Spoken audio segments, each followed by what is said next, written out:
በስመ አብ ወወልድ ወመንፈስ ቅዱስ አሃዱ አምላክ አሜን።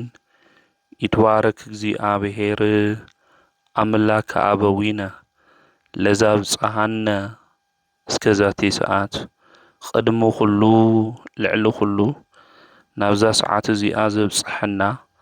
ናይ አቦታትና ናይ ቅዱሳን አምላኽ ናትና እውን አምላኽ ቅዱስ እግዚአብሔር ስሙ ዝተኸበረን ዝተመስገነን ይኹን። እማ አምላክ ወላዲታ አምላክ ቅድስተ ቅዱሳን ድንግል ማርያም ስለ ፍጹም አዶነታ ስለ ፍጹም ክብራ ክብርን ምስጋናን ይብጽሐያ። ከምኡ እውን ቅዱሳን አቦታትና ቅዱሳን አዴታትና ብዝተወሃቦም ክብሪ መጠን ኩሉ ምስጋና ይብጽሐዮም። ኣብ ዝተፈላለየ ዓለም ኮይንኩም እዚ መንፈሳዊ ሚድያ እዚ እትከታተሉ ስድራ እግዚአብሔር ኣብ መስቀል ተሰቂሉ ፍጹም ዝኾነ ሰላሙ ብዝሃበና ብኢየሱስ ክርስቶስ ፍጹም ሰላም ከመይ ትጸንሑ ከመይ ትኾኑ ሰላም እግዚአብሔር ምስ ኩላትኩም ይኹን። እንኳዕ ንሊቀ ሐዋርያት ቅዱስ ጴጥሮስን ማይቶተ ቤተ ክርስቲያን ቅዱስ ጳውሎስን ዓመታዊ ክብረ በዓል ብሰላም አብጽሐኩም አብጽሐና። በኦርቶዶክሳዊት ተዋህዶ ቤተ ክርስቲያን ሐምለ 5 ዓመታዊ ክብረ በዓሎም እናኽብረሎም እዞም አእማደ ቤተ ክርስቲያን ኢልና እንጽውዖም ቅዱስ ጴጥሮስና ቅዱስ ጳውሎስ እዮም። ወርቅን ብሩርን ከይሓዙ ዓለም እናዘሩ ናይ ሕይወት ቃል ድማ ዝዘርኡ ሙታን እናተንስኡ ድውያን ድማ ዝፈወሱ ስሙ ጥራሕ ሒዞም ድማ በቲ ንጉስ መድኃኒት ኢየሱስ ክርስቶስ ተኣሚኖም ናይ ሕይወት ቃል ዝመገቡ ቅዱሳን ሐዋርያት ኢልና እንጽውዖም ቅዱስ ጴጥሮስና ቅዱስ ጳውሎስ ብሎማዓንቲ ቅድስት ቤተ ክርስቲያን ብዓብዪ ድምቀት ክብረ በዓሎም ተኽብር እያ። ቅዱስ ጴጥሮስ ርእሰ ሐዋርያት ከምኡ እውን ቅዱስ ጳውሎስ ማይቶቶ ቤተ ክርስቲያን ጽቡቕ ኣቕሓ ኢሉ ክርስቶስ ዝጸውዖ ንምንታይ ክብረ በዓሎም ሐምለ 5 ከም ነኽብር ቅዱስ ጴጥሮስ መን እዩ? ቅዱስ ጳውሎስ መን እዩ? መንፈሳዊ ተጋድሎኦምን መንፈሳዊ ህይወቶምን እንታይ ከም ዝመስል ንሕና ድማ ካብዞም ቅዱሳን እዚኦም እንመሃሮ ትምህርቲ እንታይ ምዃኑ ክንምልከት ኢና። አምላኽና ቅዱስ እግዚአብሔር ኣብ ነገራትና ኩሉ እናኣተወ ንህይወትና ዝጠቅም ንዓና ድማ ዝረብሕ ቃሉ ንከምህረና ቅዱስ ፍቃዱ ይኹነልና። ቅዱስ ጴጥሮስ አምላኽና መድኃኒትና ኢየሱስ ክርስቶስ ካፍቶም ቀደምት ናብ ሐዋርያነት መንደር ዝጸውዖም ሰባት ሓደ እዩ። አቡኡ ዮና ተባሂሉ እዩ ዝጽዋዕ። እሱ ድማ ናይ መጀመርያ ሽሙ ስምዖን እናተባሃለ እዩ ዝጽዋዕ ነይሩ። ወይታና መድኃኒትና ኢየሱስ ክርስቶስ ብስጋ ማርያም ተገሊጹ ናብዚ ዓለም እዚ ምስ መጸ ህሙማነ ስጋን ዝነበሩ ብተኣምራት ህሙማነ ነፍስን ዝነበሩ ድማ ብቃለ ወንጌል ይሕክሞም ከም ዝነበረ ቅዱሳት መጻሕፍት ሕያው ምስክር እዮም። ናምላኽና መድኃኒትና ኢየሱስ ክርስቶስ በመዋዕለ ስጋዌ ከምህር እንተሎ ናብ ገሊላ በጽሐ። ናብ ገሊላ ምስ በጽሐ ድማ ቅዱስ ጴጥሮስ ስርሑ ዓሳ ምጽማድ እዩ ነይሩ። ምስ ሓዉ ምስ እንድርያስ ኮይኑ ዓሳ እናጽመደ እናሃለየ ጎይታና መድኃኒና ኢየሱስ ክርስቶስ ስምዖን እዛ መርከብኻ እዚኣ ከምህረላ ፍቐደለ ይበሎ። እዛ ጃልብኡ ወይ ድማ መርከቡ ከምህረላ ፍቐደለይ ክብሎ እንተሎ እንታይ ኢኻ ትብለኒ ዘለኻ እንታይ ዓይነት ሕቶ ኢኻ ትሓተኒ ዘለኻ ኣነ ደኺምን እዩ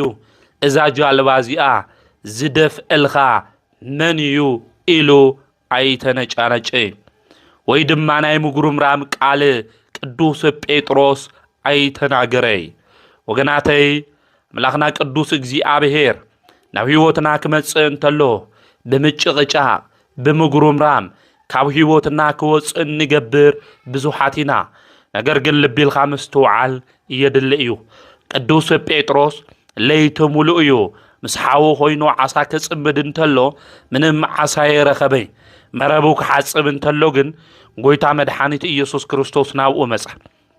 ልብና ክንሓጽብ እንተለና ጎይታና መድኃኒና ኢየሱስ ክርስቶስ ናባና ክቕመጠና ከም ዝመጽእ መፍላጥም ምርዳእም ኣድላይ እዩ ናብኡ መጺኡ ግን መረብኻ ከምህረላ ፍቐደለ ኢሉ ንሱ ግን ኣያጉረምረመይ ካልእ ቃላት ክሰምዕ ይደሊ ስለዚ ንስኻ እንታይ ኢኻ ትብለኒ ዘለኻ ይበለን ወገናተይ እሺ ኢሉ እዩ ተዓዚዙ እሺ እንድሕር ኢልኹም ናይ ምድሪ በረከት ክትበልዑ ኢኹም እዩ ዝብለና ትንቢተ ኢሳይያስ ምዕራፍ 1 ቁጥሪ 17 ብህይወት ዘመንና እሺ ኢልና ናይ እግዚአብሔር ሕግና ትእዛዝ ነኽብርለና ደንኾን ናይ እግዚአብሔር ፍቃድስ ንፍጽምለና ደንኾን ብእሺ መንፈስ ውሽጢ ኮይና ወገናተይ እሺ ዝበሉ ንእግዚአብሔር ዝተኣዘዙ ንዑ ድማ ተኣዚዞም ብእሺ መንፈስ ዝተጓዓዙ ናይ ምድሪ በረከትን ሰማያዊ ሃፍትን ወሪሶምን ረኺቦምን እዮም ስለዚ ቅዱስ ጴጥሮስ እሺ በለ መርከቡ ድማ ጎይታና መድኃኒና ኢየሱስ ክርስቶስ ምሰምህረላ መረብኻ ደብሪ ኢልዎ ጎይታ ለይቲ ሙሉእ ደኺምና ኢና ዓሳ ይረኸብና ንበለ ግን ብቃልኻ መሰረት ስለ ዝኣዘዝኻና መሳግር ወይ ድማ መረብና ክነውርድ ኢና በለ ወገናተይ ጎይታ ስለ ዝኣዘዞ ከም ቃልኻ ክንፍጽም ኢና በለ ከም ቃሉ ደንነብር ለና ንኾን ከም ቃሉ ዝተኣዘዝናዮ ዶ ንፍጽምለና ንኾን ብህይወትና ዘመን ዝምስትውዓል ልብና እውን ልቢ ክብሎ ዝግባእ ጉዳይ ስለ ዝኾነ እዩ እሺ በለ ቅዱስ ጴጥሮስ ሽሉ ተኣዚዙ መረቡ ድማ ደብረ ብዙሕ ዓሳ ድማ ከም ዝረኸበ መጽሓፍ ቅዱስ ይነግረና የርድእና እዩ ጎይታና መድኃኒና ኢየሱስ ክርስቶስ ድማ ኬፋ ኢሉ ጸውዖ ኬፋ ማለት ባባና ትርጉም መሰረት ማለት እዩ ወገናተይ ጴጥሮስ ማለት ድማ ኮክሕ ማለት እዩ ኬፋ ኢሉ ድማ ጎይታ ጸውዖ ከዛ ዓሳ ኢኻ ተጽምድ ዘለኻ ድሕር ገዲም ግን ምእመናን ኢኻ ክትጽምድ ስለዚ ናይ የሐዋርያ ኮይንኻ ደቀ መዝሙር ኮይንኻ ተኸተለኒ በልሖ ቅዱስ ጴጥሮስ ዘመድለኒ ስድራ ኣለኒ ከምኡ እውን ዝመርሖ ቤተሰብ ኣለኒ ከመይ ኢለ እየ ክኽተል ነውኦም ድማ ከማኽሮም ይግብእኒ ኢሉ ንድሕሪተም ተመለሰን እሺ ኢሉ ንጎይታ እዩ ተዓዚዝዎ ከመይ ዝበለ ናይ ምእዛዝ መንፈስና ለብተልህልዎ እዩ ወገናተይ እሺ ኢሉ ብሓደ ግዜ ንጎይታ ተኸቲልዎ ንሕና እኮ ዘመንና ኩሉ ንእግዚአብሔር ተኣዘዙ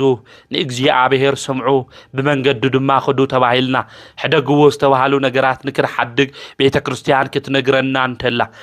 ዕለት ድማ ከም ዝቁርቆር ማይ ኣብ እዝና ቃል እግዚአብሔር እናሰማዕና ካብ ኃጢአት መንገዲ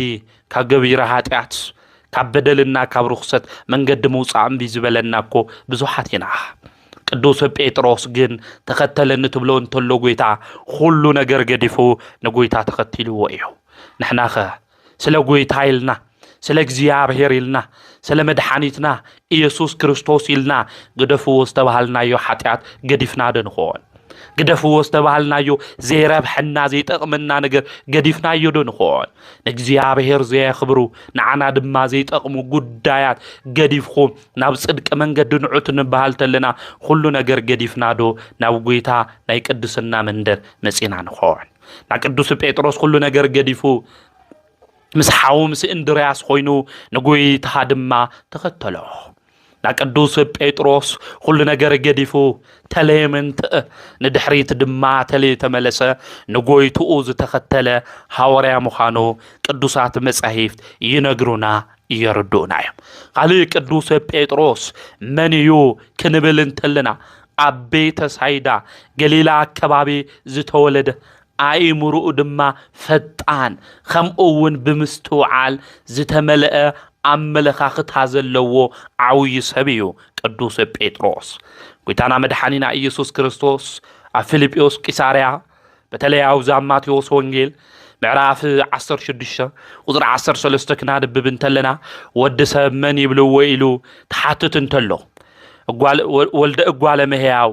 ክርስቶስ መን ኢሎም ይጽውዕዎ ኢሉ ጎይታ ክናገር እንተሎ ኣብዚ ግዜ እዚ ገሊኦም መጥምቁ ዮሐንስ ይብሉኻ ገሊኦም ኤልያስ ይብሉኻ ገሊኦም ድማ ኤርምያስ ይብሉኻ ገሊኦም ድማ ካፍቶም ቀደምቲ ነቢያት ሓደ እዩ ይብሉኻ ንሱ ድማ ንስኻትኩም መን ትብሉኒ ኢሉ ክሓትት እንተሎ ቅዱስ ጴጥሮስ ወይ ድማ ስምዖን ወዲ ዮና ከምዚ ኢሉ እዩ ተናጊሩ ንስኻማ ወዲ ሕያው እግዚአብሔር ኢኻ ኢሉ ወዲ ሕያው መን ኢኻ ወዲ እግዚአብሔር ኢኻ እዩ እዚ ኣቦይ ኣብ ሰማያት ዝነብር እምበር ስጋና ደም ይኾነ ገሊጽልካ ኢልዎ ስለዚ ብፁዕ ኢኻ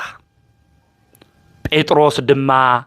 ተባሂልካ ኢኻ በለው ጴጥሮስ ዝብል ሽም ረኸበ ጴጥሮስ ማለት ኮኩሕ እዩ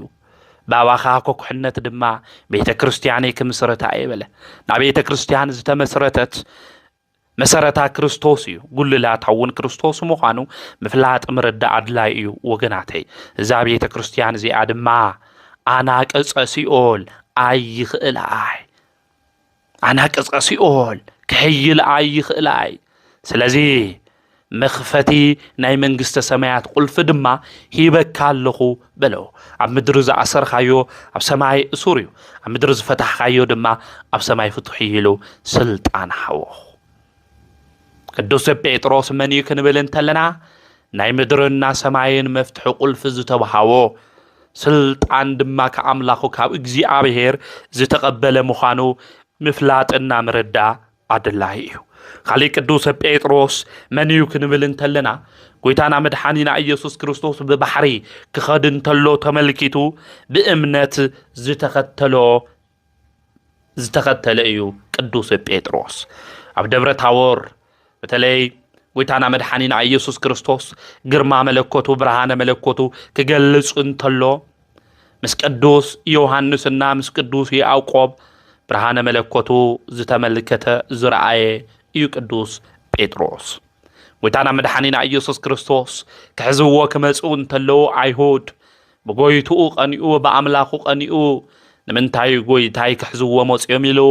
ናይ ማልኮስ እዝኒ ዝቆረጸ እዩ ቅዱስ ጴጥሮስ ጎይታና መድኃኒና ኢየሱስ ክርስቶስ ኣይሁድ ብግፍዒ ሰቂሎም ምስ ቀተልዎ ናብ መቃብር ድማ ምስ ወረደ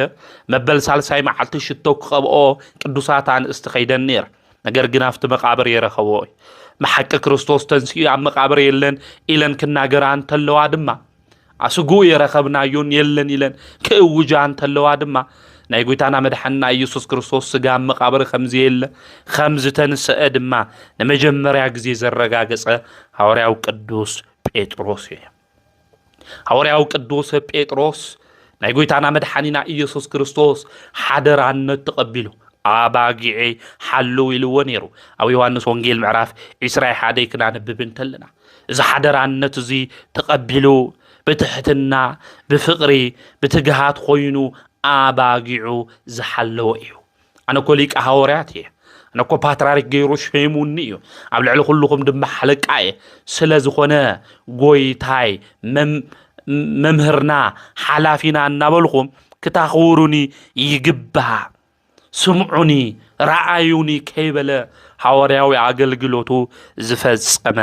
ሐዋርያ እዩ ቅዱስ ጴጥሮስ አገልግሎቱ እዚ ክፍጽም እንተሎ ድማ ብጽላሎቱ ድማ ድውያን ሕሙማን ዝነበሩ ሰባት ይፍውስ ከም ዝነበረ ናይ ቤተ ክርስቲያን መጻሕፍቲ ይነግሩና ኣውዛብ ግብረ ሐዋርያት ምዕራፍ 5 ቁጥሪ 15 ክናንብብ እንተለና ቅዱስ ጴጥሮስ ብመንገዲ ክሓልፍ እንተሎ ጽላሎቱ ምእንቲ ኣብ ልዕልቶም ሕሙማት ከጽልለሎም ንክፍወሱ ነዞም ሕሙማት ቤተሰቦም ኣብ መንገዲ ጴጥሮስ ብዝሓልፈሉ የቕምጥዎም ከም ዝነበሩ መጽሐፍ ቅዱስ ይነግረና ስለዚህ ብዙሓት ድውያን ዝፈወሰይ ቅዱስ ጴጥሮስ ብጽላለቱ ማለት እዩ ካሊ ቅዱስ ጴጥሮስ በተለይ ኤንያ زبهال سب نشمونت عمت حميمو نيرو ቅዱስ ጴጥሮስ ድማ ኣብ ልዳ ዝነበሩ ቅዱሳን ክሪኦም ወረደ ይዝብል ኣብ ግብረ ሐዋርያት ምዕራፍ 9 ቁጥር 32 ክናንብብ እንተለና እና ክሪኦም ምስ ወረደ ኣብኡ ዝሓመመ ሰብ ነይሩ ዝሓመመ ሰብ ድማ ብጎይታ ብኢየሱስ ክርስቶስ ስም እንታይ ይኹን ተፈዊስካ ድሒንካ ኢኻ ተመላለስ በለው እዚ ሰብ እዚ ድማ ተንስአ ብዙሓት ሰባት ድማ ኣመኑ ይዝብለን ና ቅዱስ ጳውሎስ እዚ ብለምጽ ተታሒዙ ወይ ድማ መጽሓጎ ኾይኑ ዝነበረ ሰብ ንክፈወስ ከም ዝገበሮ ኤንያስ ተባሃለ ሰብ ድማ ካብ ሕማሙ ከም ዝደሓነ መጽሓፍ ቅዱስ ዝነግረና ታሪክ እዩ ማለት እዩ ካሊ ቅዱስ ጳውሎስ ማለት ቅዱስ ጴጥሮስ በተለይ ኣብ ኢዮጴ ተባሃል ከተማ ጣቢታ ተባሃል ሰበይት ነይራ እዛ ሰበይት እዚኣ ኣማኒት እያ ነይራ እዛ ኣማኒት ዝኾነ ሰበይት ድማ ብስነ ምግባራ ዝተመስከረላ ከምኡ ድማ ምጽዋት እትምጽውት ሰብ እያ ነይራ ሓሚማ ድማ ሞተት ኣብ ደብሪ ድማ ሽቶ ቀቢኦም ኣቐመጥዋ ይዝብል ኣብ ልዳ ከም ዘሎ ድማ ቅዱስ ጴጥሮስ ሰባተ ሰሚዖም ጸውዕዎ ናብ ኢዮጴ መጽኡ ድማ ንዛ ሰበይት እዚኣ ተንበርኪኹ ጸለየ ከምኡውን ዳህሲሱ ክትትንስእ ድማ ከም ዝገበራ መጽሐፍ ቅዱስ ዝነግረና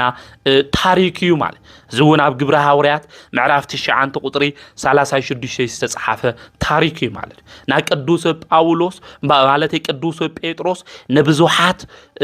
ሕሙማን ዝፈወሰ እዩ ንብዙሓት ድውያን ድማ ክድሕኑ ዝገበረ ንብዙሓት ለምጻማት ክነጽሁ ዝገበረ እዩ ሞይቶም ዝነበሩ ሰባት ድማ ክትንስኡ ዝገበረ ሐዋርያ ምዃኑ ድማ ናይ ቤተ ክርስቲያን መዛግብቲ ናይ ቤተ ክርስቲያን መጻሕፍትን ብስፍሓት ይነግሩና ይርዱና ንሐዋርያዊ አገልግሎቱ ብስፍሓት እዩ ቅዱስ ጴጥሮስ ዘገልግል ነይሩ በተለይ ኣብ ግብረ ሐዋርያት ኣብ ምዕራፍ 2 ክናነብብ እንተለና መንፈስ ቅዱስ ምስ ወረደሎም ደቀ መዛሙርቱ ናይ ጎይታ ቤተሰብ ዝኾኑ ኣብ ሓደ መዓልቱ እዩ 3000 ምእመናን ኣምሂሩ أمينو زت أمقا عاوز زمن زي 3000 ممران تسبسيبنا تولدنا يتقفي زلو تولدنا لابليد اللي من قد يزخد زلو وقناتنا وزو محوراو ميديا دي نقرينا نسمع زلنا عديتاتنا قواتلي قريا لبن لاو خالي من قد خوينن انتعين زقبرا زلوا أبعدنا تعيل صرح للو أبعدنا تعيل جبر للو حاورياوي عقل جلوت بتخكلنيا من قد زقلقل ممهر ويما بو ستوسنا يزلو تولدي تعفي يزلو ناوزيت أف من قد يزخد زلو استشومكم بالعلم بيت كريستيان شوموتكم سلطان ذهبوتكم عبوتات كاو خالي حدو تخاوي من قد وصيكم نا إجزي عبهير كلام هروخ تولدهم يتعفي يزلو أب حقنيا من قديت أطعم ببال عويو نبسو دما تربشا زعرف اللوبوتا يدل إزولو سلزي أمهرو كالو انجيل نقدوس باولوس نقدوس بيتروس زمهرو زنبرو نايو انجيل كاليو وغناتي سلو انجيل سلو اجزي عبهير كاليو مكرا تقبلوهم قفع تقبلوهم ቅዱስ ጴጥሮስ ብዙሕ መከራታትዩ አጋጥምዎ ብዙሕ ፈተናታትዩ ኣብ ህይወቱ እሕሊፎ ማቴዎስ ወንጌል ምዕራፍ 10 ስለ ሰማይ ዝተጸልአኹም ክትኾኑ ኢኹም ኣብ ምኩራቦም ጠጠው ከብልኹም እዮም ክገርፍኹም እዮም ከም ዝተባሃለ ጎይታ ከም ዝነገሮም ተገሪፎም እዮም መከራ በጽሕዎም እዩ ብዙሕ ስቃያት ድማ ኣብ ልዕሊኦም እሕሊፎም እዮም ስለ እግዚአብሔር ቃል ኢሎም خزتاينا نقبر زلنا خزتاينا نسرح زلنا حزبنا طفئكم منم زي مثلنا اب خالي دراما كوينا زلنا اب خالي اسرح كوينا زلنا قال وانجيل كم هروز خولو تيولوجياويان اب امنت تمرت دما استمهارو سبات اسماريونا يلوم كمصون تلوكو اياوكم حشكم افتستمهارهم معد تولو مرحت هيمانتكم يخم لله ግን ትውልድ ይጠፍ ኢለ ዘሎ ተኩስ ኃይል ዝኾነ መንእሰይ እዩ ከመልሶም ዝግባእ ነይሩ እቲ ተኩስ ኃይል ዝኾነ ናይ እግዚአብሔር ቃል ዝፈልጥ ንብዙሕ ዘመናት ድማ ኣብ ትምህርቲ ቤት ዕድሙ ዝወድእ ሰብ ንከይምህር ቃሉ ልከይናገር እናባረር ዘለና ቦታት ነና እና ክንዓርፍ ይግበአና ትውልድ ይጠፍእ እዩ ቅዱስ ጴጥሮስ ቅዱስ ጳውሎስ አገልግሎቶም ሐዋርያዊ አገልግሎት ይነሩ ትውልድን ከይጠፍ ካፍቱ ዝነበረው ጸልማት ህይወት ና ብርሃን መንገድ ክመጽእ ቃሉ ዘምሩ ነይሮም ና ቅዱስ ጴጥሮስ አብዙሕ ቦታታት ይምህር ነይሩ ሓደ እዋን በተለይ ምእመናንና በዝሑ ክኸዱን ተለው አፍተ ዘመን እሱ ግሪካውያን እንየው አይሁዳውያን እንየው ሮማውያን ወንለው ና ሮማውያን ንክርስቲያን ምጽላዕ ጀመሩ ቅዱስ ጴጥሮስ ድማ አይ አና አውዙ ኾይነ ባይ ምኽንያት ድማ ህዝበ ክርስቲያን ጉድአት ካብ ልወጽሖ አነ ገለሊለ ክጸንሕኒ እንበል ብናይ ሮማ በር ክወጽእ እንተሎ ጎይታ ድማ መስቀል ተሸኪሙ ራእዮ ኦ ጎይታይ አው ሮማውን ክትስቀል ደፍቃድኻ ኾይኑ በሎ ጎይታ ድማ እንታይ ገበር ንስኻውን ፈሪሕኻ እኮ በሎ እዚ ራእይዚ ቅዱስ ጴጥሮስ ምስ ራእየ ካፍቲ ዝነበረው ጽንዓት ድማ አብሊጹ ዝጸንዕ ኾነ አብ ሮማ አትዩ ድማ ስለናይ እግዚአብሔር አምላክነት ንምስካር ጀመረ ኢየሱስ አምላክ ወድ አምላክ እዩ እትንስኻትኩም ዝሰቀልኩሞ መከራ ድማ ዘብጻሕኩም ዝቀተልኩሞ ብሳልሳይ መዓልቲ ዝተንስአ አብ 40 መዓልቲ ድማ ዘዓረገ ንሱ መድኃኒት ኢየሱስ እዩ አምላክ እዩ ኢሉ መስከረ አፍቲ ዘመን እሱ ዝነበሩ ነገስታት ድማ ተቆጥዑም ድባ ናብ ቤት ማእሰርቲ እዮም እትዮም ቅዱስ ጴጥሮስ አብ ግብረ ሐዋርያት ምዕራፍ 12 ክናነብብ እንተለና ናብ ቤት ማእሰርቲ እዮም እትዮም እንደም ሄሮድስ ዝበሃል ንጉስ ናብ ፍርድ ከቅርቦ ንክቀትሎ እዩ ሓሲቡ ነይሩ ቅዱስ ጴጥሮስ ግን ደቂሱ ነበረ ይዝብል ነጋም ለሞት ነጋ ድማ ፍርዲ ከም ዝባሃው ይፈልጥ እዩ ነገራት ሁሉ ላብ እግዚአብሔር ቅሚጡ ንእግዚአብሔር ሂቡ መከራ ሁሉ ዝበጽሖ ዘሎ ሁሉ ነገር ድማ ብልዕሊ ዝኸውን ዘሎ ስለ እግዚአብሔር መስኪሩ ስለ ዝኾነ በእግዚአብሔር በሐቅ ዝአመነ ጻዲቅ ሐዋርያ አቦ ስለ ዝኾነ ደቂሱ ይነሮ ነጋ ክትሞት ይኻ እናተባለ ነጋ ክትርሸን ይኻ እናተባለ ነጋ ድማ ስቅያት መከራ ክበጽሐካ እናተባለ አቤት ማእሰርተ አብ ማእኸል ክልተ ወታደራት ኮይኑ ዘድቅስ ልቢ ከመይ ዝበለ ልቢ ወገናቴ ከመይ ዝበለ ልቢ እንተ ሃለውናን እንተ ሞትናን ስለ ክርስቶስ ስለ ዝኾነ ሁሉ ጥቅሚ እዩ ንዓይ ኢሉ ቅዱስ ጳውሎስ እኮ ስለ ክርስቶስ ኢለ ዝቅበሎ መከራ እንተ ሃለውናን እንተ ሞትናን ንዓይ ሁሉ እንታይ ጥቅሚ እዩ ስለ ክርስቶስ ኢለ ዝገብሮ ዘለኹ አቦታትና ሆም እዩ ነይሩ ሓሳቦም ህይወቶም ሆም እዩ ነይሩ ታናይ መጀመርያ ቤተ ክርስቲያን ወገናቴ ስለ ስሙ ስለ ናው ዓለም ጉዳይ ሆነ ነይሩ ስለ እንጀሮኦም ምብሳል ሆነ ነይሩ ስለ 34 ቦታ ምሁናን ሆነ ነይሩ ሓሳቦም خذ بعلنا لبعلنا نجدادل لنا بعلنا لبعلنا لخون نجر ننقاقر لنا تايل مقا وانجيل مسفح ديو እግዚአብሔር ቃል ለመምሃር ዲዩ ዛቤተ ክርስቲያን እዚኣ ሰባት ምእመና ክትስብስብ ምግባር ዲዩ ዘሎ ስራሕና እንታይና ንፍጽም እንታይና ንገብርለ እና ምስቱ አላድልህ እዩ አም ሐዋራ ሚዲያ ይራና የኔ አዴታት መጽሐፍ ቅዱስ ሄደ ታይነ በላ ነይረ ናይና ድኽመት ኮዩ ናይና ስንፍና ኮዩ ናይና ለመምሃር ኮዩ استوهاونا يو علامة لمفلات كويو أبوتاتي تماهيروم زموسو دقوهم بيت كريستيان زعويتهم دقوهم سبسبوهم مجمرياتهم تيولوجياويان أكوهم تم أمنت ممران أكوهم هرو ومهارو يلخم دما نا كل بوتا بتنوه كمر زبالة سب الناس حقوقهم نكيمهر سوق نكبل عيتقبروه مدرخات كلنا وانجيل نايك على እግዚአብሔር ሰብ ዝመሃረሉ ዝክዘጸሉ መጽሐፍ ቅዱስ ተናይ ሐቅቅ على ዚ ዝፈልጠሉ መድረኽ ኮን ይግባኦ ሐዋርያነት እዚ ወገናቴ ቅዱስ ጴጥሮስ ስለ ሐቅዩ መስኪሩ ስለ ለመስከረተ አሲሩ ተደብዲው መከራ ሁሉ በጽሑ አመወዳአታ ድማ ንቁሉ ቁልዮም ሰቂሎም በሰማይትነት كعرف سخالة قدوس بطرس تقادلو خلو بتقستو يفصيمو قدوس بطرس نحنا تاينا نقبر لنا تاينا نسرح لنا مسكرات خاز دنوقو يوم استبحالو زيوم يو نفسي دما دليتهم نفسنا خزكت دليوم زقبا نزيوم يو هيوتهم تايمسل منقدهم تايمسل تايم الصرحون يروم تايم الفلسمون يروم عقل قلوتهم بمنتع عينة منقد يزخد نيرو زبل مفتاش مرعي يدليو قدوس بيتروس ناي كريستوس وانجيل زمهرة بزوحات الدويان دما زفوس ايو بصلالو تون بزوحات تفويسوم ايوم تعبيتات تبهال سناي مقبار زنبرا سبيتون كاموت كتتنس جيروا بزقبا قدوس نا اكزي آبهير قال زمهرة ليك هاورياتيو قدوس بيتروس قدوس بيتروس منم عينت نجر تقاطمو ناب دحريت زي تملسه مكرا كله بصقا زتقبله حوريا ايو مكرا كقاطمو انتلو كእسر انتلو غرفتون كبصحون انتلو زنجر زما بزيحو ايلو ناب دحريت زي تملسه عب امنتون خمؤون نقويتا مدحانيت إيسوس كريستوس أمن خوينو زقلقلة حوريا ايو عرفي حيسخان عبد حريت مملاس يلن إلو اسكام موداتا زسانع حوريا ايو عمال اختوون كمخرنا انتلو قدوس بيتروس او قداماي ملأختو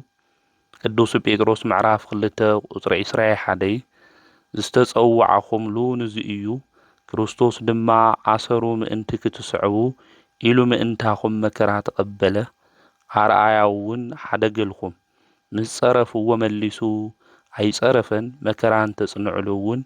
نتيب قنع زفرد اكزيابير دعا نقرو احليفو هابنبر هاي فرارحن يزبل سلازي ناي كريستوس عرآيا كن ختل خمز قبئنا كريستوس دما عبنت كن قبر خمز قبئنا ايو قدوس بيتروس زمخرنا لذي عملاخنا قدوس اكزي آبهير نخلنا صوعنا ايو ناتو من قد كنختل ناتو عرأيا دما كنقبر يو سلذي كريستوس عصرو مئنت كتسعو مئنتاخم مكرات قبلو ايو سلذي عوز عالم زي كتنبرو انتلخم مكران نئكم ايو هيوت دما برتوع سلف ايو سلازي مكرا كقاطمكم انتلو كتغروم رومو زي خونس بخلو نجر اكزي آبهير انا مسجنكم بنجركم كلو دما عم مكرا وشتي كتصنعو خمز قبئكم النابلة قدوس بيتروس هاوزي كمخرنا انتلو نملكتنا قدوس بيتروس ون بهيوت الزمنو كلو نبيت معسرتي كأتو انتلو نقاون كقتليو تبهيلو فردك بيين اللو عبيت معسرتن هالي قدوس بيتروس بموقع حكوات عصير اللو عبزنا برقزي دك اسو خمزنا برقيو او قبرها وريات معراف عشر تخلتا زنقرنا نقا كتموتيخا نقا فردك بهاو كايتو وحيلو عبيت معسرتو خوين زدكس ما نميلي قدوس بيتروس جن بكريستوس شوم مكرا سلستقبله حقوس يونيرو مالتو مكرا بمقبالو دما ناي كريستوس عصر يختلو مخانو سلزفلته عرآي اون كريستوس قديفلنا بتمن قدسو يقعزلو مخانو سلزفلته قدوس بيتروس زبهاو عكليلن زبهاون واغان سلزفلت دما نقا كموت يتوهيلو بيين كواتا تقبرلو فرد تتوهاو عبيت معصرتو خوينو قدوس بيتروس دق يسو يونيرو خمز زبالة ناي لبي حاقوس خمز زبالة ناي لبي دستا أملاخنا قدوس اكزي آبهير نخلنا يعدلنا أما كرا وشتي عفتنا وشتي كنخول انتلنا سينج أنانا بأملاخنا بقدوس اكزي آبهير ان التعامامن لب نخلنا يعدلنا سلازي زي قدوس حاوريازي بهيوت الزمن كله فتنا مكرات قاطمو ناب دحريت زي تملس ايو نحناون عوز عالم زك نبر انتلنا فتنا مكراك وصحنا انتلو ناب دحريت كنملس خمزي بلنا كنفلد كنردا يقبئنا نايلك هاوريات قدوس بيتروس بركتو مسخلاتنا يوخون بحمل حمشته زخرون نذكرلو عمتاو بعلون نخبرلو قدوس بيتروس كابزوح بوحدو هيوتو زي زمسل خالي حمل حمشته نذكرو ኣቦና ቅዱስ ጳውሎስ እዩ ናይ መጀመርያ ሽሙ ዮአስ ዝበሃል ኣቦኡ ዘውፅአሉ ሳኦል እዩ ዝበሃል ሽሙ ሳኦል ማለት ጸጋ እግዚአብሔር ማለት እዩ ዕድሙኡ ድማ ወዲ 15 ዓመት ምስ በጽሐ ናብ ኢየሩሳሌም ዓባይ ሓፍቱ ስለ ዝነበረት ኣቦኡን ኣዲኡን ምሁሮ ኦሪት ንክኾነሎም ኣብቲ ዘመን እሱ መምህር ዝነበረ ፍሉጥ ዝነበረ መምህር ናብ ገማልያን እዮም ልኢኾሞ ናይ ኦሪት ነገር ክመሃር መጻሕፍተ ነቢያት ድማ ተማሂሩ ንክፈልጥ ናው እዮም ልኢኾሞ ካብ ገማልያን ተማሂሩ ናይ ኦሪት መጻሕፍቲ ናይ ነቢያት መጻሕፍቲ ካብኡ እዩ ተማሂሩ ሕጊ ኦሪት መጻሕፍተ ነቢያት ዝተማሃረ ካብ ገማልያን ተማሂሩ እና ለኦሪት ቀናኢ እዩ ነይሩ ሳኦል ንኦሪት እንታይ እዩ ነይሩ ቀናኢ እዩ ነይሩ ምእመናን ድማ ክርስቲያን ይሳድዶም ነይሩ ናሐዋርያት ድማ ይቃወመው እዩ ነይሩ ቅዱስ ጳውሎስ አቀዲሙ ሳውል እናሃለየ ናይ መጀመርያ ግብሩ እንታይ ከም ዝመስል ኣብ ግብረ ሐዋርያት ብኸምዚ እዩ ተገሊጹ ንረኽቦ ኣብ ግብረ ሐዋርያት ምዕራፍ 8 ቁጥሪ 3 ከምዚ እዩ ዝብል ሳውል ግና ነታ ቤተ ክርስቲያን ከጥፍእ ገዛ ገዛ እናኸደ ሰብኡትን አንእስትን እናጎተተ ናብ ቤት ማእሰርቲ ይእትዎም ነበረ እዩ ዝብል ናይ መጀመርያ ተግባሩ ዝነበረ እዚ እዩ እቶም ብክርስቶስ ዝኣምኑ ገዛ ገዛ እናዘረ ናብ ቤት ማእሰርቲ ድማ ዝእቱ ዝነበረ እዩ ንወዱ ንጢሞቴዎስ እውን ክነግሮ እንተሎ ኣብ ቀዳማይ ጢሞቴዎስ መልእኽቲ ምዕራፍ 1 ቁጥሪ 12 ክነንብብ እንተለና ንከገልግሎ ሓይሊ ዝሃበኒ እሙን ገይሩ ድማ ዝቆፀረኒ ንኣገልግሎት ድማ ዝሓረየኒ ጎይታ ኢየሱስ ክርስቶስ ይመስገን እናበለ ኣምላኽ ንሱ ኢየሱስ ክርስቶስ ናብ ኣገልግሎት ንክመጽእ ከም ዝገበሮ ኣቀዲሙ ዝነበረ ተግባሩ ግን ንብዙሓት የሳድድ ከም ዝነበረ እዩ ቅዱስ ጳውሎስ ዝነግረና ስለዚ ንትከገልግሎ ሓይሊ ዝሃበኒ እዩ ዝብል ከምኡውን ገይሩ ድማ ዝቆፀረኒ ናብዛ ኣገልግሎት እዚ ዝሓረየኒ ጎይታ ኢየሱስ ክርስቶስ ኣመስግና ኣለኹ ኣነ ቀደም ስም ጎይታ ዝጻረፍን ዛሳጉጉን ዘጋፍዕን እንተነበርኩ እኳ ሰኣን ፍልጠትን ሰኣን ምእማንን ነዚ ስለ ዝገበርኩ ምሕረት ረኸብኹ እዩ ዝብል ስለዚ ቅዱስ ጳውሎስ ምሕረት ዝገበረሉ ጎይታና ንሱ መድሓኒት ኢየሱስ ክርስቶስ እዩ ቀደም ግን ሰኣን ፍልጠት ሰኣን ምእማን ነዚ ነገር እዚ ይገብር ነይረ ነገር ግን ነዚ ነገር እዚ እኳ እንተገበርኩ ብፍቅሩን ብጸግኡን ጎይታ መድሓኒት ንሱ ኢየሱስ ክርስቶስ ናውዚ መንገዲ እዚ ናውዛ አገልግሎት እዚ ንክመጽእ ገይረኒ እዩ ኣቀዲመ ድማ ዘሳድድ እየ ነይረ እናበለ እዩ ዝናገር ማለት ስለዚ ኢየሱስ ክርስቶስ ንሓጥኣን ከድሕን መጸ ዝብል ቃል እሙንን ኩሉ ሰብ ክቅበሎ ዝግባእን እዩ ኣነ ከዓ ካብ ኩሉ ዝገደድኹ ሓጢአተኛ እየ እዩ ዝብል ስለዚ ካብ ኩሉ ዝገደደ ሓጢአተኛ ካብ ሓጢአተኛታት ድማ ዋና ከም ዝነበረ ንክርስቲያን ድማ ዘሳድድ ዝነበረ ንወንጌል ድማ ዕንቅፋት ዝነበረ ቅዱስ ጳውሎስ ኣብ ደማስቆ ጎይታ መድሓኒት ንሱ ኢየሱስ ክርስቶስ ድማ ተገሊጹሉ እዩ ማለት ስለዚ ቅዱስ ጳውሎስ ንወንጌል እኳ ከሳድድ እንተሎ ነቶም ክርስቲያን ከሳድዶም እንተሎ ብምሕረቱ ንክመጽእ ብምሕረቱ እውን ና ወንጌል ቃል ተሸኪሙ ንኹሎም ንከምህርን ንክግስጽን ገይርዎ እዩ ማለት ስለዚ ናይ እግዚአብሔር ምሕረቱ ብዙሕ ምዃኑ ክንፈልጥ ይግብአና ሕያውነቱ ምሕረቱ ፍቅሩ ናይ እግዚአብሔር ብዙሕ እዩ ስለዚ ክንጠፍእ እንተለና ሓጢአተኛታት እኳ እንተኾና ብምሕረቱ ናብኡ ዝጽውዕና ዝተኣመነ ቅዱስ ኣምላኽ ምዃኑ ምፍላጥ ምርዳእ የድሊ እዩ ማለት እዩ ስለዚ ቅዱስ ጳውሎስ ካፍቶም ሓጢአተኛታት ዋና እየ ነይረ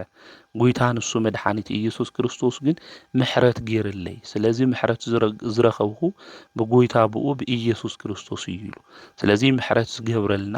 ሕያውነቱ ድማ ዘብዝሐልና نسو قويتا مدحانيت إيسوس كريستوس يمو ناو كنقرب يقبئنا سلازي قدوس باولوس مجمرة ساول إنها لين كريستيان زسادت نبيت كريستيان ون بزح فتنا زقبر زنبرة نابيت معصر تدما قزا النازورة نتوم زعامنو زنبرو زئتو زنبرة إيو نوريتو ون زقن زنبرة إيو قدوس باولوس عقديمو مالتي كريستوس جن خم محرتو متن حاوريان كوخون نعهيزاب دما ونجيل نكسبخ زحاري إيو مالت سلازي عملاقنا قدوس እግዚአብሔር عبيتم هيوت كنهلو نخقلينا بحاتيات ببدل بروكسوت كنهلو نخقلينا نعانا زي يسألنا زي يسيفنا عملاقنا مخانو فليتنا بقدوس ونجيل آميننا بقالو آميننا قويتا مدحانيت نسو إيسوس كريستوس عملاق مخانو فليتنا ناوو كنقرب كاب حاتياتنا كاب بدلنا كله كحاسونا زخيل زتآمن قدوس نسوه عملاق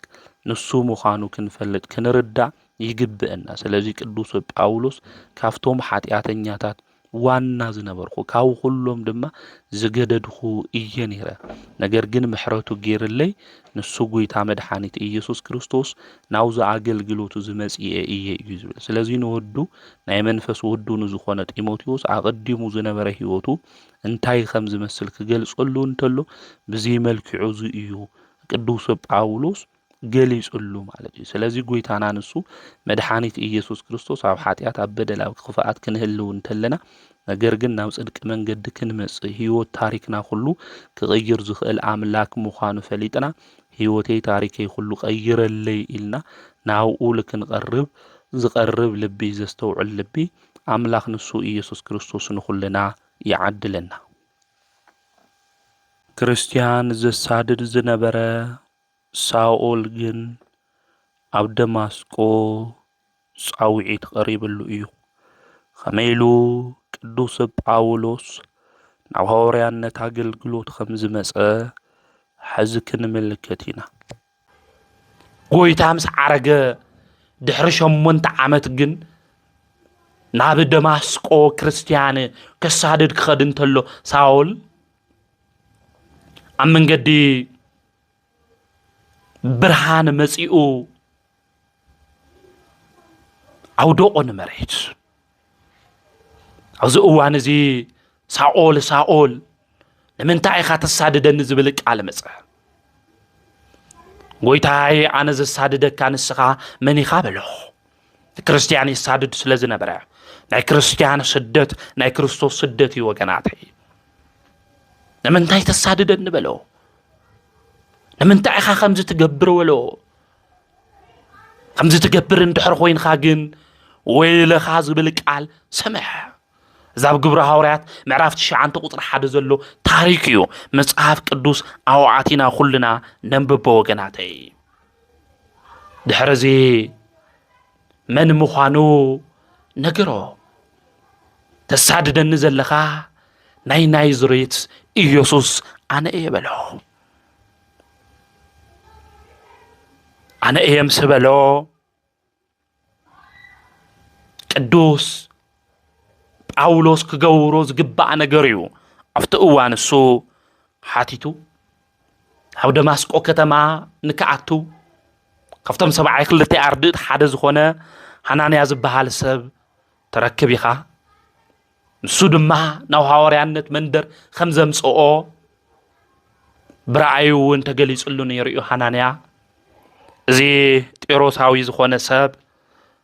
مسمس أتميقو أمينو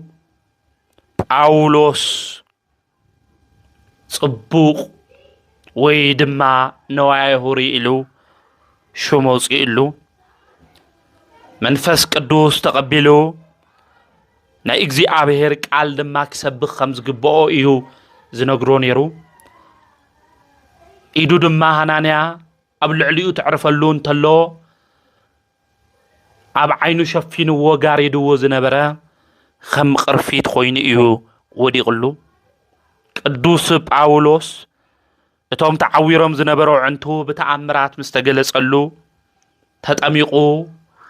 حقو دما بهايمانوت زنار تعاتيقو ناي ونجل قاشا دما حيزو ناي منفس سيف دما مزيزو ናይዛብ ጣዖታት ከተማ ኣፈራሪሱ እዩ ኣብ ብዙሓት ቦታታት ድማ ምሂሩ እዩ መጀመርያ ኣብ ደማስቆ ያምሂሩ ኢየሱስ ወዲ እግዚአብሔር ኢሉ ሰባት እዚ ነቶም ክርስቲያን ዘሳድድ ዝነበረ ሳኦል ዶ ይኾነ እዩ ኢሎም እዮም ንሱ ግን ስብከቱ ቀጸለ ናብ ኢየሩሳሌም ኸደ ከምኡውን ናብ ሮም ናብ ኣቴንስ ናብ ቆሮንጦስ ከምኡውን ናብ ተሰሎንቄ ናብ ኤፌሶን ናብ አንጾኪያ ከምኡውን እስካብ ስፔን ዘለዎ ቦታታት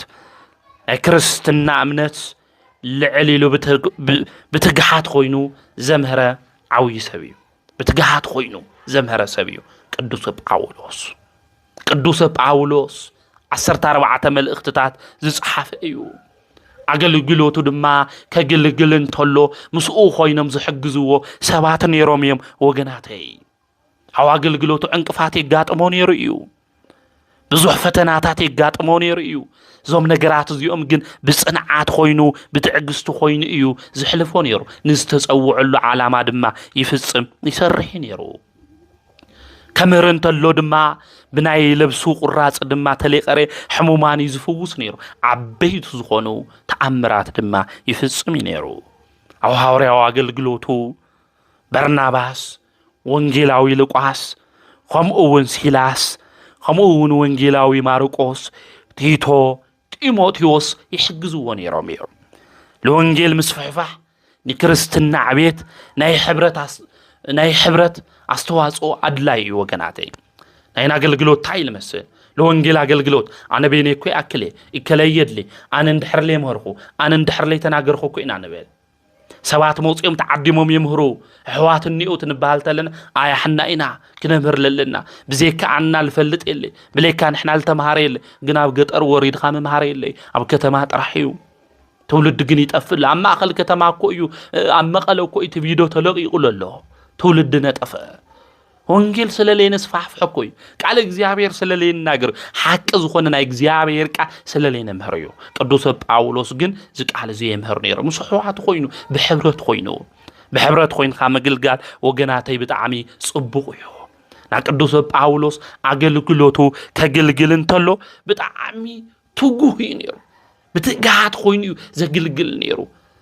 ናብ ሐዋርያነት ምስ ተጸውዕ እኳ ቁጥሩ ሰብዓይ ክልተ ያርድእት እዩ ባገልግሎቱ ሐዋርያ ተባሂሉ ዝጽዋዕ ቅዱስ ጳውሎስ ማለት እና ናብ ሐዋርያነት መንደር ምስመጽ ናብ አገልግሎት መንደር ምስመጽ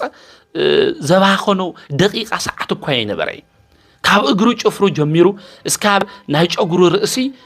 ዘገልግሎ ዝናገሮ ዝነበረ ናይ መንፈስ ቅዱስ ሐሳብ እዩ بملؤ ሰውነቱ በሙሉእ ሕዋሳቱ ዘገልግል ዝነበረ ቅዱስ ጳውሎስ ማለት እዩ አገልግሎቱ እዚ ነይሩ ቅዱስ ጳውሎስ ማለት አገልግሎቱ ድማ after ዘመንሱ ወገናተይ ዘአምኑ ይሆን ነይሩ አይዛብ እዮም ነይሩ በተለይ ኣብ አቴንስ ዝሰልጠነት ከተማ ጥበበኛታት ዝነበረት ከተማ ያ አው ብዙዓት ምሁራን እዮም ነይሮም ብፍልጦቶም ዝተፈርሑ ዝተኸበሩ ሰባት እዮም ነይሮም ናይ ህይወት ቀመር ዝቆምሩ እን በራቲዮስ ልበሃሉ ከምኡውን ሓግ መውፂ ናይ ፍትሕ መምር ደናስዮስ መኺሩ ኣምሂሩ ሰማያዊ መረብ ናብ ዝኾነት ናብ ወንጌል ንክመጹ ኣተሓሳሲብዎም ነጊርዎም ማለት ከምኡውን ና ዲያብሎስ ሙርኮኛታት ዝነበሩ ዲያብሎስ ዘገልግሉ ዝነበሩ ኣስማተኛታት አስማታ አጋንንት ናይ ጥንቁልና ድርሳናት ናይ ስሕተት መዛግብቲ ካብ ሳጥኖም አውጽኦም ንክድብሩ ቀሪ ህይወቶም ድማ ንወንጌል ንከብርኽቱ ጌርዎም እዩ ከዚ ትውልዱ ንክድሕ ንገብርለና ደዩ ና ቅዱስ ጳውሎስ ለሐዋርያው አገልግሎት ዝስራሕ እዚ እዩ ለፍጽምና ለሰርሕ ነይሩ ማለት እዩ ከምኡውን ብብልሓት ዝተሞልአ አገልግሎት እዩ ዘገልግል ነይሩ ሓደ እዋን ቅዱስ ዮሐንስና ቅዱስ ጴጥሮስ ናብ አንጾኪያ ይኸዱ ናብ አንጾኪያ ኸይዶም ከመሩ እንተለው ኢየሱስ ክርስቶስ ካብ ሰማያ ተወሊዱ ካብ ድንግል ማርያም ተወሊዱ ድማ ሓሚሙ ደኺም ሞይቱ ተቀቢሩ ተንሲኡ ዓሪጉ ለፍርድ ድማ ተመሊሱ ክመጽእ ኢሎም የምህሩ ና አንጾኪያ ክርስቲያን ታዮም ልብሉናለው ታዮም ለምህሩ ለለው ታዮም ልብለው ኢሎም ተገሪሞም ማለት እና አውዝ እዋን እዚ ብጣዕሚ ተገሪሞም ትናገሩ እንተለው ታዮም ልብሉና ኣለው እዞም ሰባት እዚኦም ኢሎም ምሕሳብ ጀመሩ እና ታዮም ገይሮም ለቅዱስ ዮሐንስ ክዳኑ ገፊፎም ወይም አውጽኦም ራቆ ገይሮም ገሪፎም ለቅዱስ ጴጥሮስ ድማ ለገወርዎ ታዩ እንድሕሪልና ጨጉሩ ይምላጽም እና ሐዋርያት ብዙሕ መከራ እዮም እሕሊፎም ማለት ክርስትናውን ለዋና ልክበጽ አልጋ በአልጋ ይሆን ክርስትና አብጽሕሞና መከራ በጽሕዎም ማለት ቅዱስ ጳውሎስ ግን ላፍታ ከተማሳ ከአቶ እንተሎ ልብሰ ጣዖት ገዚኡ እዩ አትዩሱ ተኸዲኑ ተአቶ እንተሎ አነ ካብ ቄሳር የተልኢኸ ከምኡውን ከምዚልኩም እመኑ ልብሉ ሰባት እንየው ለአቶም እንታይ ከምዝብሉ ሒስኻም ጸለይ ተባይሉ ተሰዲደ ይብል ማለት ሳቶም ድማ ናይ አንጾኪያ ልነበሩ ሰባት ድማ እንታይ ይብሉ አያሕናማ ደብዲብና ላፍቲ ደብሪናዮም ኢና እስካምጽዎም ታየምሉሉ ይብሉ ታይሃምሉሉ ድማ ሽዕቲኡ ቅዱስ ጴጥሮስ ተናገረ ንሕና እንናገሮ እነምህሮ ለለና እቲ ካብ ሞታን ቦታ መበል ሳልሳይ መዓልቲ ዝተንስእ ዝኣረገ መድኃኒት ንሱ ኢየሱስ ክርስቶስ እዩ ሰብ ሞይቱ ደይትንስ እዩ ሞይቱ ሰብ ሃሜሉ ይትንስ እስክል ሞታ ሰብ አትንሱልና ይብሉ ቅዱስ ጳውሎስ ለቅዱስ ጴጥሮስ ማለት ቅዱስ ጳውሎስ ከምኢሉ ተናገር ተሎ ግን አቀዲሙ ለቅዱስ ጴጥሮስ ብጽፍዒት ወቅዕዎ ነይሩ ተመየጥከኑ ጳውሊ ሃበዘ ቀዳሚ ግብርከ ጳውሎስ ናብዝ ቀደመ ግብረኻ ተመሊስካ ዲኻ ኢልዎ ነይሩ እንዲያም ቅዱስ ጴጥሮስ ማለት እና ሃሜሉ ይሰብ ክትንስእ ኢልኩም ስኹም ትነግሩና ተለኹም ድሕር ሞይቱ ሃሜሉ እና ናቱ ንጉስ ናቱ ገዛይ 3 ዓመት ዝገበረ ለሞቶ ወዱ ነይሩ ማለት በልስኪ ሓቂ ተኮይኑ ዛትንስኡልና ይብሉ ጸልዮም ተንበርኪኾም ድማ የትንስኡዎ ማለት ህዝቡ ሁሉ ድማ በመናመነ በኢየሱስ ክርስቶስ አሚኖም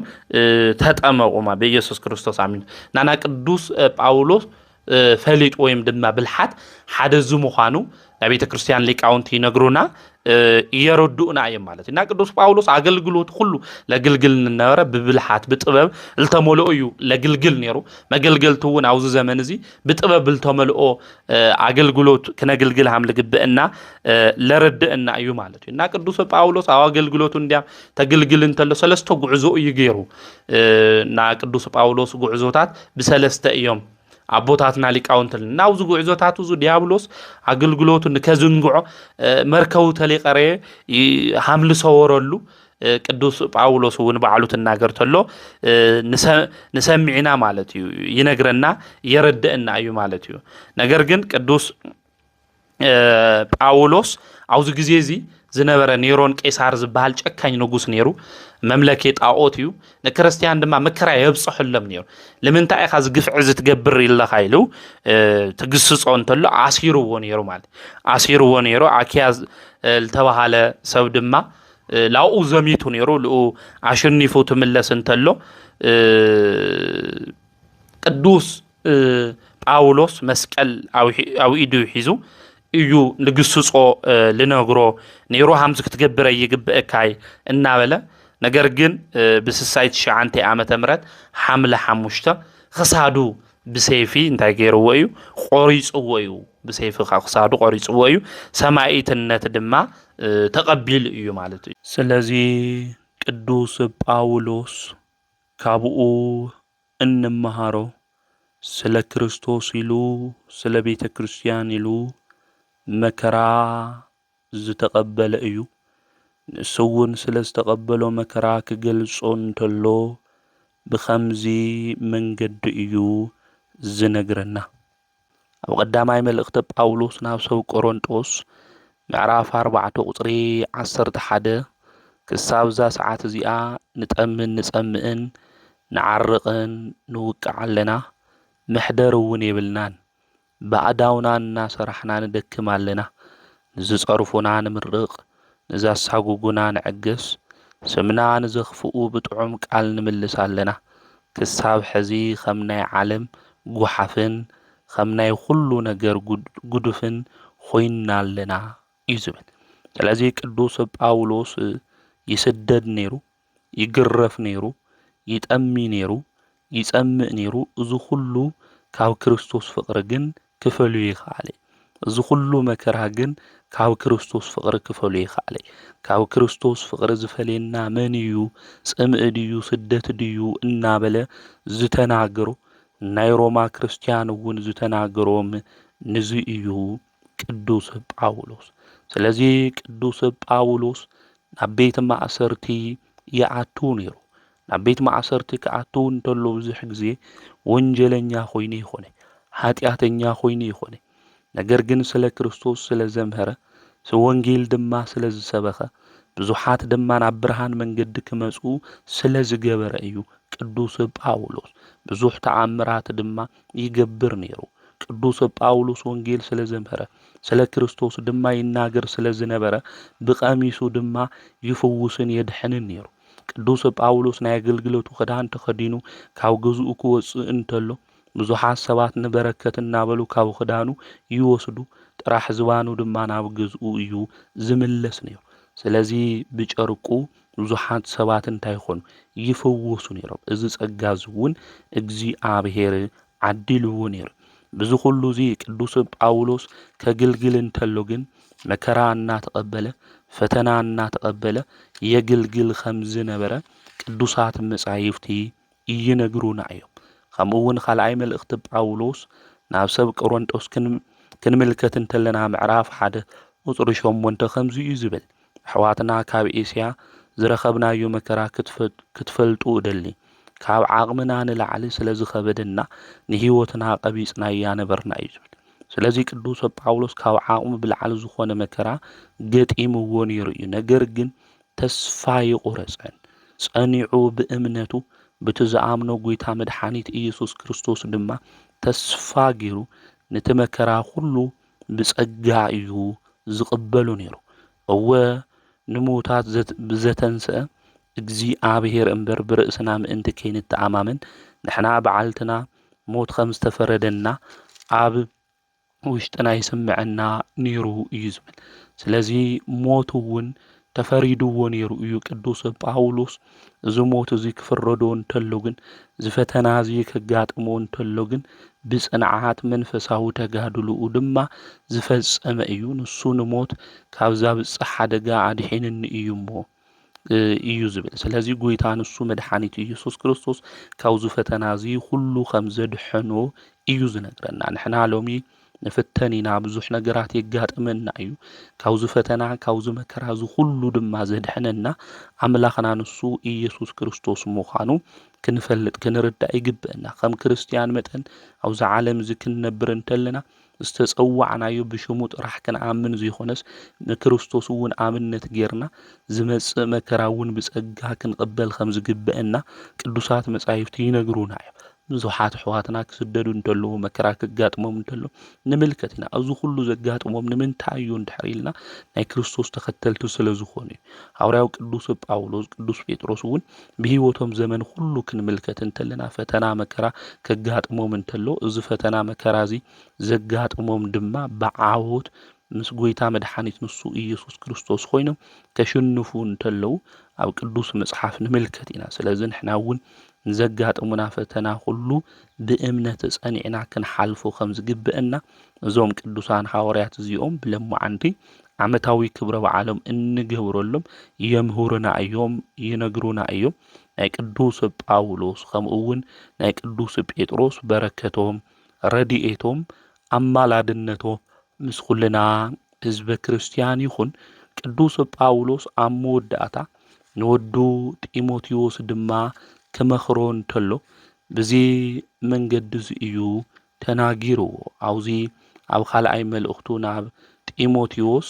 ምዕራፍ 4 ቁጽሪ 6 ክናነብብ እንተለና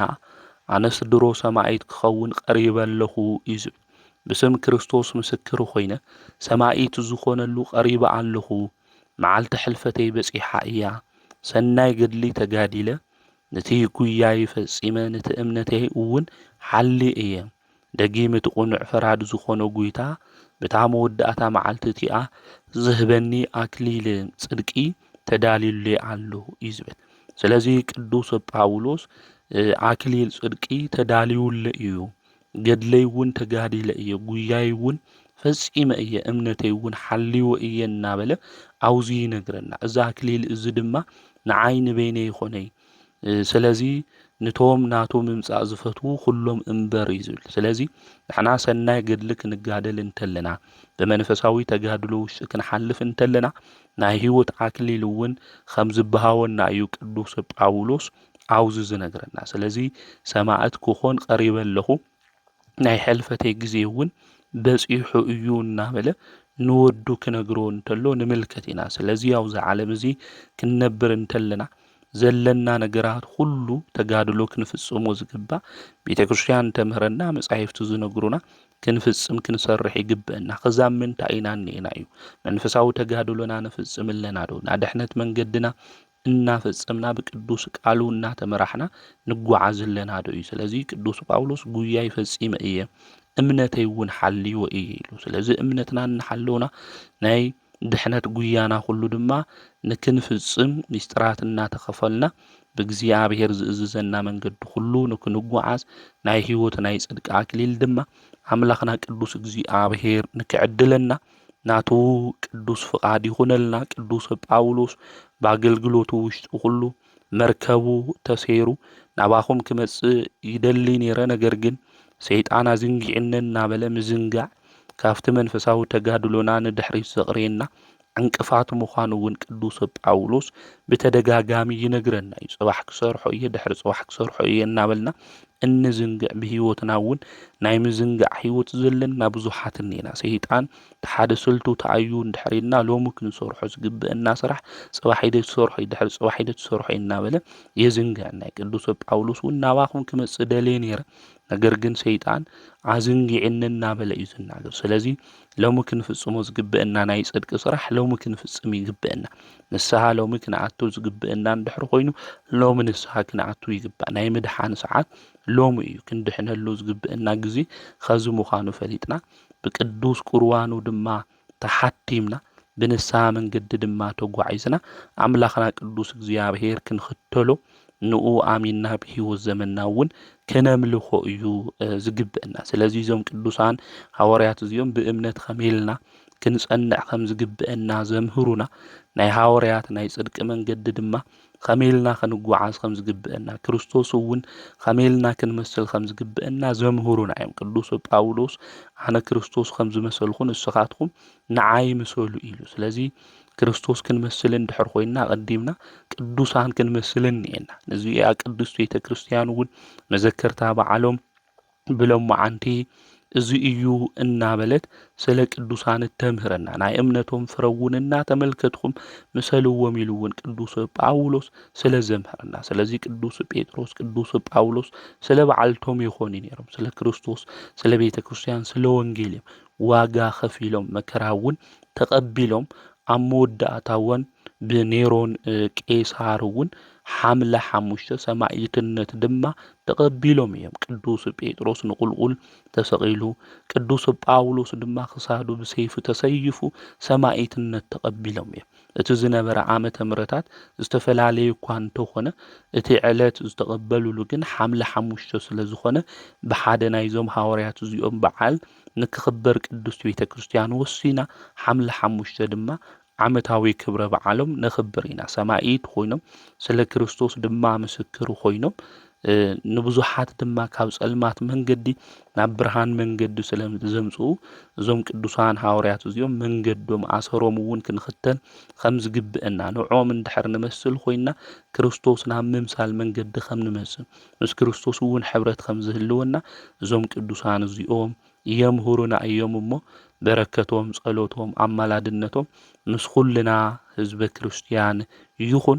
ዘምህረና ዝገሰጸና ናይ አቦታትና አምላክ ቅዱስ እግዚአብሔር ስሙ ዝተኸበረን ዝተመስገነን ይኹን ብሩኽ በዓል ይኹነልና ወስብሐት ለእግዚአብሔር ወላዲቱ ድንግል ወለመስቀሉ ክቡር